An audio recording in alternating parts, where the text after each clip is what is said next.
ஓனாடும் வெள்ளாடும் பற்றி கார்ப்பரேஷன் தேடுகின்ற வெறிபிடித்த நாய்கள் இன்றைய தினம் பேச ஆரம்பித்து விட்டது.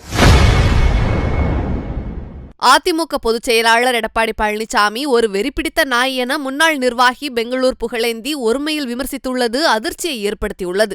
நகராட்சியும் மாநகராட்சியும் தேடுகின்ற வெறிபிடித்த நாய்கள் எல்லாம் ஓனாயும் வெள்ளாடும் பற்றி பேசுகிறது. ஓனாடும் வெள்ளாடும் பற்றி கார்ப்பரேஷன் தேடுகின்ற வெறிபிடித்த நாய்கள் இன்றைய தினம் பேச ஆரம்பித்து விட்டது. பணத்தை கொடுத்து கவிதையும் கட்டுரையும் எழுதி வாங்கி கொண்டு அதை வெளியிடுகிறது. இன்று அம்மாவின் பிறந்தநாள் திட்ட வேண்டாம் என்று நினைக்கின்றேன். ஆனால் சொறிபிடித்த நாய்கள், வெறி நாய்கள் மாத்திரமல்ல, சொறிபிடித்த நாய்கள் இன்றைய தினம் பேசுகிறது. கரைகளும் பயிரும் ஒன்றாக வளர்ந்து வெள்ளாமை ஆகுமா என்று கேட்கிறது. எது சொறிபிடித்த நாய்? ஏற்கனவே தன்னை முதலமைச்சராக்கியவரை இந்த நாய் தான் பார்த்து ஏதோ ஒன்று மேலே கத்துகிறது என்று சொன்னது.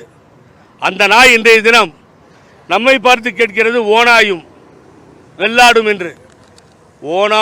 ஓனாயும் வெள்ளாடும் கூட சேர்ந்துவிடும், ஓனாயும் வெள்ளாடும் சேர்ந்துவிடும். ஆனால் பழனிசாமி, நீ திருந்தவே மாட்டாய். உனக்கு திருந்துவதற்கு அந்த புத்தியும் வரவில்லை.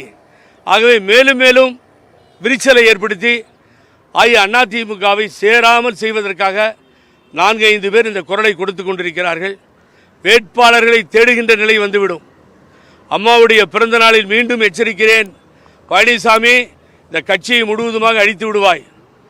ஆகவே இனியாவது உங்களுக்கு புத்தி வர வேண்டும், திருந்த வேண்டும் என்பதுதான் அம்மா பிறந்த நாளில் எனது கோரிக்கை. செய்திகளை உள்ளது உள்ளபடி தெரிந்து கொள்ள ரெஃப்ளெக்ட் நியூஸை சப்ஸ்கிரைப் பண்ணுங்க.